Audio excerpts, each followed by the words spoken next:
हाँ भैया, हम आ गए। चिंताजनक स्थिति है बनी हुई। वो तो सरासर अफवाह है। भले डॉक्टर लोग इस बात का बुरा माने, कुछ करे, ऐसा ही नहीं हो रहा है। ये आपका दर्द हमसे। देखिए, जो अफवाह फैला रहे, जो फैंस है, मैं समझता हूँ उनको भी गलत नहीं समझता मैं। राजू श्रीवास्तव जैसे हंसने हंसाने वाले इंसान, जो हमेशा मजाक के मूड में रहते हैं, वो इतने सीरियस हो जाए। कॉमेडी के मुखिया है वो। अब देखिए, किशोर दा हार्ट अटैक, रफ़ी साहब हार्ट अटैक, लता जी को भी हार्ट अटैक आया था, विनोद खन्ना, विनोद मेहरा हार्ट अटैक। बहुत अच्छा हूँ। आप सब कैसे हैं? अच्छे हैं जी। सर ये जानना चाहिए कि एज अ सेलिब्रिटी आप लोग इतना काम का प्रेशर लेते हैं तो अपने आप को फिट कैसे मेंटेन करते देखिए, काम का प्रेशर तो सभी को होता है। हर आदमी, आप भी अपना काम करते हैं, सभी लोगों को अपना काम का प्रेशर होता है। और काम ना हो तो और ज़्यादा प्रेशर होता है। तो ये तो कहना ही गलत है कि काम का प्रेशर है या काम का प्रेशर नहीं है। ये एक शारीरिक रिएक्शन होता है। किसी को ज़्यादा स्ट्रेस बर्दाश्त नहीं होता है। किसी को ज़्यादा स्ट्रेस बर्दाश्त होता है। अब राजू भाई के मामले में ये है कि राजू भाई ने इतना स्ट्रगल किया है जीवन में, इतने बुरे बुरे दिन देखे हैं। भूख प्यास, पैदल चलना, किराए के मकान में रहना, पेइंग गेस्ट रहना, जो 8-8 10-10 लड़के रहते हैं उनके साथ में रहना, ऐसे ऐसे बुरे बुरे दिन देखे हैं। भीड़ में, लोकल में ट्रेन सफ़र करना, शो के लिए मुंबई से बाहर जाना तो बसों में धक्के खाते हुए जाना। तो ये जो आम आदमी की जो सारी दिक्कतें हैं वो उन्होंने झेली है, तभी जाके वो आज इस खास मुकाम पे पहुँचे। तो मैं तो ये नहीं मानता कि उनके शरीर में कोई ऐसी शक्तियाँ कम हो जिसकी वजह से वो कुछ स्ट्रेस नहीं झेल पाते या नहीं ले पाते। कुछ ना कुछ एक वक्तिया एक होता है कि आदमी सोचता है कि यार स्ट्रेस की वजह से हुआ। मैं इसको नहीं मानता। मैं समझता हूँ कि तो वो जो कुछ भी दुर्भाग्यवश अकालीन जो हुआ है, हार्ट अटैक भी मेरे ख्याल से उसी को होता है। मैं जहाँ तक अंदाज़ा लगा पाता हूँ कि जो इमोशनल इंसान होता है। अब देखिए, किशोर दा हार्ट अटैक, रफ़ी साहब हार्ट अटैक, लता जी को भी हार्ट अटैक आया था, विनोद खन्ना, विनोद मेहरा हार्ट अटैक। ऐसे बहुत सारे कलाकार जो बहुत ही गुणी और बहुत ही फेमस थे और जिन्होंने स्ट्रगल करके अपने जीवन को आगे बढ़ाया, वो चलिए इमोशनली बहुत बॉन्ड होते हैं लोगों से। और इमोशनली कहीं ना कहीं वो जो चीज़ उनको कहीं हर्ट होती होगी शायद, उस वजह से वो हार्ट अटैक जैसा दुष्परिणाम होता है। और जो आज राजू भाई के साथ में हुआ है, पिछले 2 दिन से लगातार वो वेंटिलेटर पे, बहुत बड़ी, मतलब इसको मैं दुखद घटना ही कहूँगा कि राजू श्रीवास्तव जैसे हंसने हंसाने वाले इंसान, जो हमेशा मजाक के मूड में रहते हैं, वो इतने सीरियस हो जाए, ऐसे सीरियस हो जाए। अभी भी मुझे लगता है कि अभी उठ के खड़े हो जाएंगे, बोले कि मैं मजाक कर रहा था, ये तो मेरा जोक था, ऐसा लगता है मुझे। हैं घर, हाँ। जो पर्दे पे सबको हंसाते हैं लोगों को, लेकिन जो पर्दे के पीछे होती है वो उनकी असली ज़िंदगी होती है जो लोगों को पता नहीं होती, तो उसके बारे में कुछ बताना चाहेंगे? पर्दे के पीछे की ज़िंदगी उनकी राजू भाई की मैं समझता हूँ कि वो बहुत ही लविंग एंड केयरिंग पर्सन है। मतलब मैं जहाँ तक जानता हूँ, जब मैं पहली बार उनसे मिला था तो पहली बार ही उन्होंने मुझे अपना ऐसा एकदम घर परिवार का बना लिया था कि अरे सुनील, तुम मेरे साथ में आया करो, मिला करो। उनके छोटे भाई दीपू श्रीवास्तव ने मुझे मिलाया था BR डबिंग थिएटर में, डबिंग करने आए थे।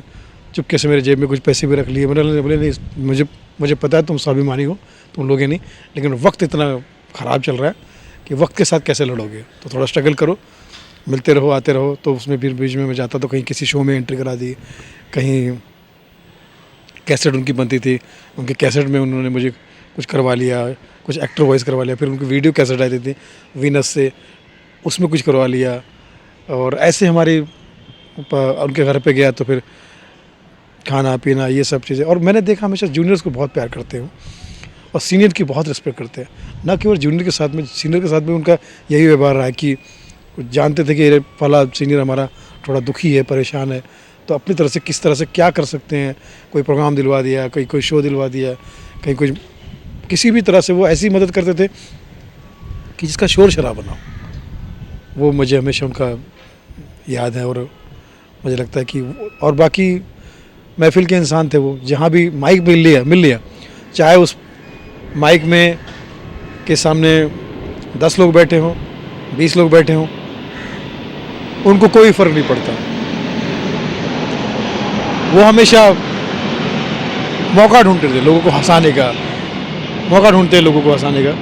तो ये उनका जीवन है और ऐसे जीवन जीने वाले व्यक्ति को इस तरह से सीरियस देखकर हम सब सारे ही परिवार के लोग भी और सारे कॉमेडी, क्योंकि हमारे कॉमेडी के मुखिया हैं वो, बहुत दुख होता है और बहुत प्रार्थना कर रहे हैं ईश्वर से कि हे ईश्वर, कि हम सब ने कोई अगर कोई थोड़ी बहुत भी पुण्याई की होगी या कुछ ऐसा काम किया होगा तो ईश्वर प्लीज़ हमारी बात को, इस बात को ध्यान में रखते हुए, मद्देनज़र रखते हुए राजू श्रीवास्तव जी को फिर से भला चंगा कर दे, वो फिर से वैसे ही हम सब के सामने आए, लोगों को हंसाए और खुशियाँ बांटे, क्योंकि उन्होंने खुशियाँ बांटी है, उन्हें खुशियाँ मिलनी चाहिए। सर आप लोग जब लोगों को हंसाते हैं, आपके हंसाने के पीछे भी कुछ जब बोलते हैं ना कि कोई टेंशन होती है, कोई दर्द होता है, तो आप लोग वो कैसा होल्ड कर पाते हैं? देखिए क्या है, काम हर किसी का खास होता है, विशेष होता है और दुख दर्द सबके जीवन में होते हैं। कॉमेडियन हंसाता है इसलिए लोग कहते हैं कि भैया इसके दुख दर्द कैसे छुपाता होगा। आप भी तो अपना दुख दर्द छुपाते हैं, एक प्रधानमंत्री है वो भी तो अपना दुख दर्द छुपाता होगा जनता के सामने, क्योंकि यही तो जीवन है। हंसाना मुश्किल है लेकिन हंसना और भी मुश्किल है। लोग जो हंसते हैं, समय निकालते हैं, बहुत मुश्किल काम है ये। इसलिए मैं क्राउड को तो क्राउड नहीं, आप प्राउड हो, वीआईपी नहीं वीवीआईपीज़ हो। आप हमारे अन्न देवता भी हो और अन्य देवता भी हो, क्योंकि आपकी वजह से हमारी पेट पूजा होती है। आप हंसते हो तो हमारे घर बसते हैं। तो मैं समझता हूँ कि ये सब के लिए ये होता है कि कोई अपना दर्द छुपा के लोगों को हंसा रहा है, या अपना दर्द छुपा के काम कर रहा है, या अपना दर्द छुपा के कहीं सफ़र कर रहा है, ये सबके साथ में होता है। लेकिन बस मैं सबसे यही कहता हूँ कि भैया जो भी आप कर रहे हैं वो महान कार्य है, आपके काम को सलाम है। बस अपना थोड़ा ध्यान रखिए। सभी लोग रखते भी हैं अपना ध्यान, ये तो कहना पड़ता है, लेकिन मेरे ख्याल से सभी लोग अपनी जान से ज़्यादा और अपनी सेहत से ज़्यादा, एक इंसान खुद से ज़्यादा कोई उसे बोले, समझाए और यार बोलते कि ध्यान रखा करो भला, अरे वो कहेगा भाई मुझसे ज़्यादा कौन मेरा ध्यान रखेगा, ठीक है, मुझे खुशी थोड़ी है। एक इंसान को नींद आएगी तो सोएगा वो, एक इंसान को भूख लगी तो खाना खाएगा ना, पक्का वो, तो ये तो हो गई। लेकिन फिर भी लोगों को कहना पड़ता है कि ध्यान रखें। तो मैं वही कहना चाहता हूँ कि आप भी प्लीज़ ध्यान रखें। कभी कभार काम की जल्दबाजी में, कुछ बाजी में हम लोग नींद लेना भूल जाते हैं, खाना खाना भूल जाते हैं, उसका ध्यान रखिए। बस अगर हो सके तो समय पे कीजिए। सर सोशल मीडिया एक ऐसा प्लेटफॉर्म है जहाँ पॉजिटिव लोग भी है, नेगेटिव लोग भी है। अभी जैसे राजू श्रीवास्तव का जो न्यूज़ है, कुछ लोग अफवाह फैला रहे कि उनकी डेथ हो गई है, और कुछ लोग बोल रहे हैं कि अभी भी है वेंटिलेटर पे। तो इसके ऊपर आप क्या कहते हैं? वो तो सरासर अफवाह है, वो तो अभी उस बात में सच नहीं। अभी भी राजू भाई चूँकि बहुत बड़े योद्धा है, वो उन्होंने हर परिस्थिति से लड़ा है। तो मुझे लगता है कि उनकी जो लड़ने की स्पिरिट है वो कभी ख़त्म नहीं होगी। वो हमेशा लड़ेंगे, आखिरी दम तक लड़ेंगे और हमें सरप्राइज़ करेंगे, हमें खुशी की खबर देंगे, लौट आएंगे गजेंद्र भैया। और फिर बोलेंगे मजाक मजाक के हम भी आ गए, ऐसा बोलेंगे। बाकी सोशल मीडिया का तो काम ही है, इनके लिए क्या कहें भाई। इसी के लिए तो हम फिल्म बना रहे, गाली गलौज एक फिल्म आ रही हमारी, जो सोशल मीडिया पे जो कुछ भी होता है उसी का दर्शन करेंगे इस फिल्म में, जिसका नाम है गाली गलौज। और तो राजू भाई के परिवार से मेरा लगातार संपर्क बना हुआ है। बहुत मुश्किल है उनसे संपर्क करना, क्योंकि वो भी बहुत दुखी है, बहुत परेशान है। उनके परिवार का एक और सदस्य काजू, जो उनका छोटा भाई है, वो भी एडमिट है वहाँ पर।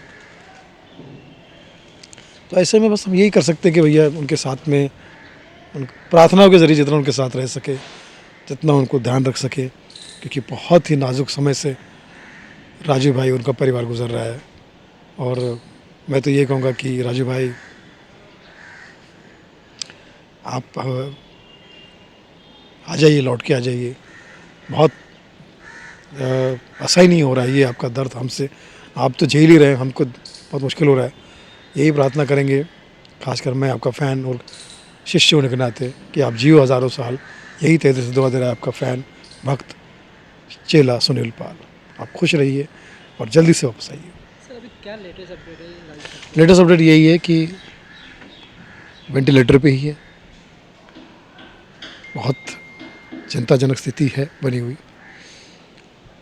कभी कभार सुनने में आता है कि कोई हलचल होती है हल्की सी, तो थोड़ा सा एक राहत मिलती है। बस 11 डॉक्टर वहाँ होते हुए भी, स्वास्थ्य मंत्री की निगरानी में, मोदी जी की निगरानी में, योगी जी की निगरानी में और अरविंद केजरीवाल जी की निगरानी में वहाँ पर सब लोग अपना बेस्ट देने की कोशिश कर रहे हैं। एम्स का बेस्ट ट्रीटमेंट है वहाँ पे उनके साथ में। बाकी बस परमात्मा हम सब की दुआ सुने, प्रार्थना सुने और राजू भाई को जल्दी से जल्द लौटाए। हमें तो 100% उम्मीद है परमात्मा से, क्योंकि उस आदमी हमेशा लोगों को खुशियाँ दी। ऐसे खुशियाँ देने वाले आदमी के साथ में ये सब परमात्मा ये सब जो है नहीं होने देंगे। सर लास्टली पूछना चाहूँगा, जो लोग अफवाह फैला रहे हैं और जो फैंस हैं उनको क्या कहना चाहेंगे? देखिए, जो अफवाह फैला रहे हैं, जो फैंस है, मैं समझता हूँ उनको भी गलत नहीं समझता मैं।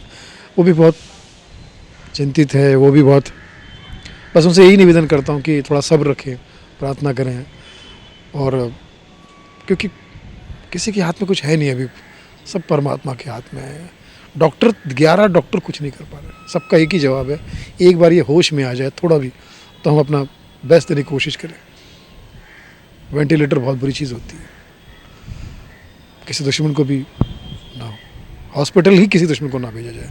भले डॉक्टर लोग इस बात का बुरा माने कुछ करें, लेकिन मैं तो समझूंगा कि डॉक्टर हॉस्पिटल ही किसी को जाने की नौबत ना पड़े, वहाँ जाता है कोई तो, और ये वेंटिलेटर जैसा मामला, तो मैं समझता हूँ कि परमात्मा हम सब डॉक्टर पूरा एम्स और सब लोग बेस्ट कर रहे हैं। भगवान भी, अब भगवान की अभी असल में भगवान की परीक्षा है कि वो भी अपना दी बेस्ट करें। धन्यवाद। दुआ कीजिए, प्रार्थना कीजिए राजू भाई के लिए कि वो जल्द से जल्द हमारे बीच वैसे ही लौटे, उसी तरह से। हाँ भैया हम आ गए, इस टाइप का हम तड़प रहे, तरस रहे हैं उसके लिए।